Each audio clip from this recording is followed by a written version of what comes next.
السلام عليكم ورحمة الله وبركاته. حبايبي وحشتوني وحشتوني وكل سنة وانتم طيبين. النهاردة بقى هنعمل ايه؟ هنعمل مع بعض ايه؟ نواعم العيد. طبعا انا ما نزلتش الحاجات دي كلها في العيد الصغير. تعالوا نعملها بقى مع بعض في العيد الكبير، وبعد ايه زي ما بيقولوا ايه بعد العيد. طبعا احنا هنعمل الحاجة دي انا عاملاها هي بعد العيد. طيب اول حاجه انا عندي ايه المقادير. تعالوا هقول لكم على مقادير الكيلو. اول حاجه انا عندي 2 كيلو من الدقيق. دي انا بستخدم اللي هو دقيق الكوثر، جميل جدا. وكمان انا عندي معلقتين من الكاستر، وعندي ال 2 كيلو دقيق بياخدوا كيلو ونص من الايه من الزبده. وكمان كوبايتين ونص من الايه من السكر البودره. وكمان ايه تاني، ما هو تعالوا برضو معايا نشوف المقادير كده ايه كامله، عشان بصوا انا مش هينفع النظام ده. عندي 5 بيضات. خدت منهم 3 صفار اهم زي ما انتم شايفين، وشلت ال3 البياض مش عايزاهم، وخدت بيضتين كاملين. تمام، يبقى انا عندي 5 بيضات، 3 صفار خدتهم، وخدت بيضتين كاملين عشان يطلع بقى معاكي ناعم. لكن لو انت عايزاه يبقى فيه قرمشه جامده بتحطي طبعا البيضه كلها. طيب يبقى كده دي كده المقادير بتاعتنا بالكيلو. يبقى عندي كمان 2 كيلو، يبقى معنى الكيلو بياخد كيلو الا ربع من الزبده. هياخد صفارين وبيضه كامله، ده لو كيلو. وهتبقى كوبايه وربع من السكر البودره، ومعلقه من الكاستر بيديه طعم جميل جدا. وحاجه تانية يعني بصراحه بيخليه البيتفور بيروح في مكان تاني. طيب اول حاجه هنعمل هحط الفانيليا واحط البيض. دوبنا الاول السكر مع الزبده في العجان، وبعد كده بنعمل زي ما انتم شايفين كده، بنعاير بالكوبايه المعياريه اللي هو السكر البودره. هو خدت كام؟ خدت كوبايتين ونص من السكر البودره. تمام. وبعد كده نحط معلقه النشا زي ما انتم شايفين كده. ضربنا بقى بالعجان.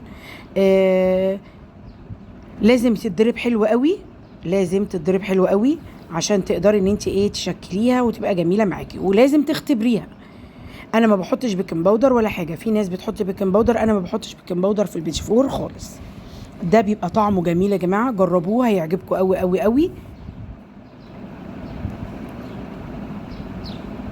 واحنا اللي بنعمل البيتفور والكحك والحاجه في العيد الكبير مش في العيد الصغير. زي ما انتم شايفين بننزل بيضه كده علشان لغايه لما اما تروح خالص وتندمج مع المكونات. اهو كده فاضلش الا معايا الا صفارين، بننزلهم كلهم علشان انا عامله 2 كيلو دقيق. دي كده المكونات سهله وبسيطه وما فيهاش اي حاجه، وهكتبها لكم برده في صندوق الوصف عشان تبقى موجوده معاكم. هكتب لكم مقادير الكيلو. انا لسه ما حطيتش الدقيق. طبعا الدقيق بنحطه في الاخر لما ننخله، نقوم حاطين الدقيق كده. اللون بقى كريمي معانا. اول ما اللون يبقى كريمي معانا زي ما انتم شايفين اللون ده، انزل على طول الدقيق. برضو بننزل الدقيق واحده واحده، ونختبر نختبرها برضو. نحط واحده ونختبرها ونشوفها في الفرن هتعمل فرشت معاكي بتحط شويه دقيق. بصوا العجينه يا جماعه هي بتتكلم عن نفسها كده. بقول لكم اوعوا تنسوا اللايك. نحط بقى انا جبت القرطاس. طبعا القرطاس خد مني مجهود جامد قوي قوي قوي، وتعبت ويعني تعبني عبال ما خلصت، بس الحمد لله. بتطلعي منه اشكال كذا شكل. ممكن تعملي الشكل اللي هو الورده العاديه دي. بصوا يعني عايز بقى عايز صحه بتاعت زمان. فين بقى؟ قول لي الزمان يرجع يا زمان.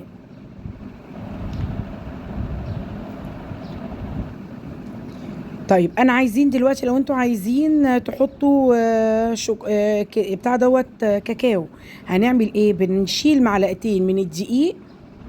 تمام. وبنحط الكميه بتاعت الكاكاو بتاعتنا عادي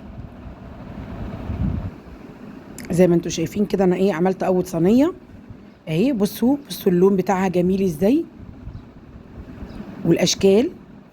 طبعا انا عملت على طول وشكلت، عملت اشكال كتير. طبعا مش هقعد ان انا تقدروا ان انتوا تقعدوا معايا لغايه لما اخلص. بصوا النواعم بتاعته عامله ازاي، ناعم جدا وبيدوب هيدوب في بقك دوب كده. وده بالشوكولاته طبعا، بتحطي واحده بس كده فانيليا علشان تعرفي ان هي استوت ولا لا. شايفين الكميه ما شاء الله عامله ازاي؟ كميه كبيره، تقدري تشكليها، تقدري تعملي اللي انت عايزاه. انا عن نفسي بحبها كده، ما بحبهاش متشكله. وكل سنه وانتم طيبين، ويعود عليكم يا رب الايام كلها بخير. طيب إيه هو ده عيد ايه يا ياسمين؟ هو ده عيد كحك؟ لا مش عيد كحك، ده عيد اللحمه. بس طبعا ما فيش لحمه، هنعمل ايه؟ هنعمل البيديفور مكان اللحمه، ومكان يعني ايه ان احنا ايه نضحي. احنا هنضحي النهارده بايه؟ هنضحي معانا النهارده البيديفور. كل سنه وانتم طيبين. السلام عليكم ورحمه الله وبركاته. اوعي تنسي اللايك.